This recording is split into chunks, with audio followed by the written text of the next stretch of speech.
వైఎస్ఆర్ విగ్రహానికి పూలదండలు వేసి నివాళులర్పించారు. కేకులు కట్ చేసి పార్టీ శ్రేణులకు పంచారు. ఏరియా ఆసుపత్రిలో ప్రతి వార్డులోని పేషెంట్లకు బ్రెడ్లు, పండ్లు పంపిణీ చేశారు. ఈ సందర్భంగా ఆమె మాట్లాడుతూ పేద ప్రజల కోసం నిరంతరం శ్రమించిన నేత వైఎస్ఆర్ అన్నారు.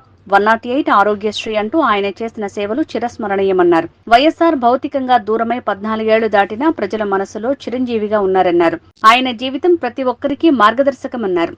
వ్యవసాయ రంగంలో విప్లవం తెచ్చి రైతుకు ఊపిరి పోసిన నాయకుడు వైఎస్ఆర్ అన్నారు.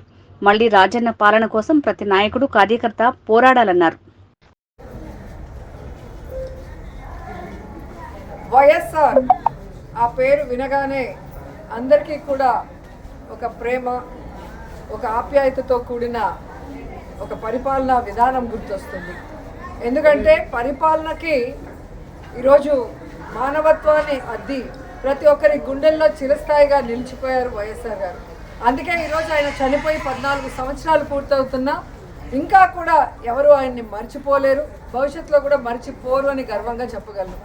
ఎందుకంటే ఈ రాష్ట్ర రాజకీయాల్లో పెను మార్పును తీసుకొచ్చి పేదవాడికి నేనున్నాను అంటూ ఆయన ఇంటి వద్దకే అన్నీ కూడా తీసుకొచ్చి అందించిన ఘనత వైఎస్ఆర్ కుటుంబానికే దక్కింది. ఎందుకంటే వాళ్ళు ప్రజల్ని తమ కుటుంబ సభ్యులుగా భావిస్తారు, అభిమానిస్తారు. వారికి ఏదైనా అయితే అది తమకైనట్టుగా తల్లడిల్లిపోతారు. కాబట్టే ఆ కుటుంబం అంటే అందరికీ కూడా మక్కువ. కానీ రాజశేఖర్ రెడ్డి గారు ఏ విధంగా అయితే తన పాదయాత్రలో ఒక ప్రభంజనాన్ని సృష్టించారో, ప్రజల కష్టాల్ని, రైతుల కష్టాల్ని, ముఖ్యంగా పేదవాడి కష్టాన్ని దగ్గర నుంచి చూసి అవన్నీ దూరం చేయాలి అని ఒక నిర్ణయం తీసుకొని ముఖ్యమంత్రి అయిన తర్వాత ఆయన చేపట్టిన అనేక చారిత్రాత్మక నిర్ణయాలతో, సంక్షేమ పథకాలతో మరి ప్రతి ఒక్కరి గుండెల్లో కూడా ఈరోజు నిలిచిపోయారు. ఈరోజు హాస్పిటల్లో మరి సేవా కార్యక్రమాలు చేయడం జరుగుతుంది వైఎస్ఆర్ గారి జయంతి సందర్భంగా. సో 108 ఎంతో మందికి ప్రాణదానం చేశారు. అలాగే ఆరోగ్యశ్రీ ఎంతో మంది కుటుంబాల్ని ఈరోజు నిలబెట్టిన ఘనత వైఎస్ఆర్ గారికే దక్కింది. అలాగే రైతన్న వాడు బాగుంటే రాష్ట్రం బాగుంటుంది, దేశం బాగుంటుందని నమ్మారు. కాబట్టే రైతులకి అడిగింది కూడా చేయటం మనం అందరం కూడా గుర్తుపెట్టుకోవాల్సిన విషయం. ఇలా చెప్పుకుంటూ పోతే ఎన్నో. అందుకే వైఎస్ఆర్ అంటే ఒక బ్రాండ్, ఆయన ఒక లెజెండ్. సో రాజశేఖర్ రెడ్డి గారు మనకి కనిపించకుండా పోయిన తర్వాత అందరూ కూడా తల్లడిల్లిపోయాం. రాజన్న రాజ్యం లేకుండా ఎలా బ్రతకాలి, రాజన్న లేకుండా మనం ఎలా ముందుకు సాగాలి అని ఎంతోమంది భయభ్రాంతులకి, అలాగే బాధ తప్త హృదయంతో చాలామంది ప్రాణాలు కూడా విడవటం మనం అందరం కూడా చూసాం.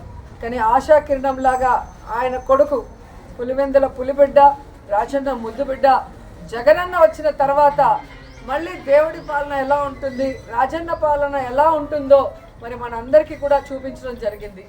కానీ మొన్న ఎలక్షన్స్లో మనం ఓడిపోవటం అనేది కొంచెం బాధాకరమైన విషయమే. అయినా మనం ఓడినా గెలిచినా, అధికార పక్షంలో ఉన్నా ప్రతిపక్షంలో ఉన్నా మనం ఎప్పుడూ ప్రజల పక్షానే, రాజశేఖర్ రెడ్డి ఆశయాలకు అనుగుణంగా ఏ విధంగా అధికారంలో ఉన్నప్పుడు పరిపాలించారో జగనన్న, ఈ 5 సంవత్సరాలు కూడా రాజన్న పరిపాలన మళ్ళీ తీసుకురావడానికి మనం అందరం కూడా కలిసికట్టుగా పోరాడాలని కూడా అందరినీ కోరుకుంటున్నాను. ఈరోజు రాష్ట్రంలో ఉన్న వైఎస్ఆర్ అభిమానులందరూ కూడా ముక్త కంఠంతో ప్రతిజ్ఞ చేయాలని కూడా కోరుకుంటున్నా.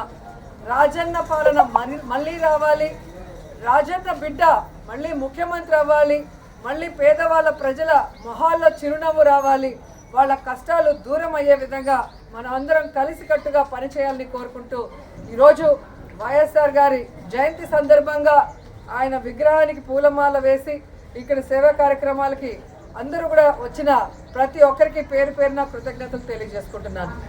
జోహార్ వైఎస్ఆర్, జోహార్ వైఎస్ఆర్, జోహార్ వైఎస్ఆర్, జోహార్ వైఎస్ఆర్.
అయిపోయిన వాళ్ళు బయట రావాలి.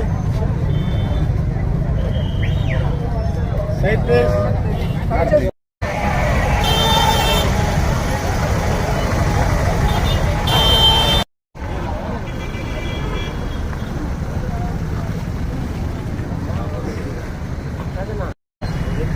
జోహార్ వైఎస్ఆర్.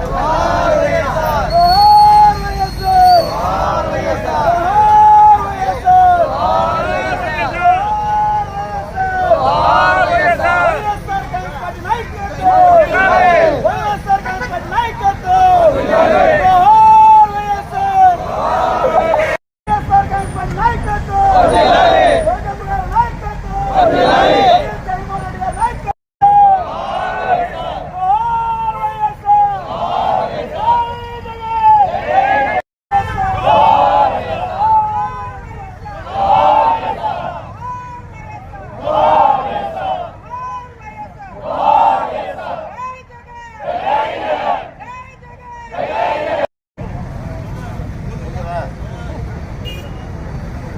అన్నా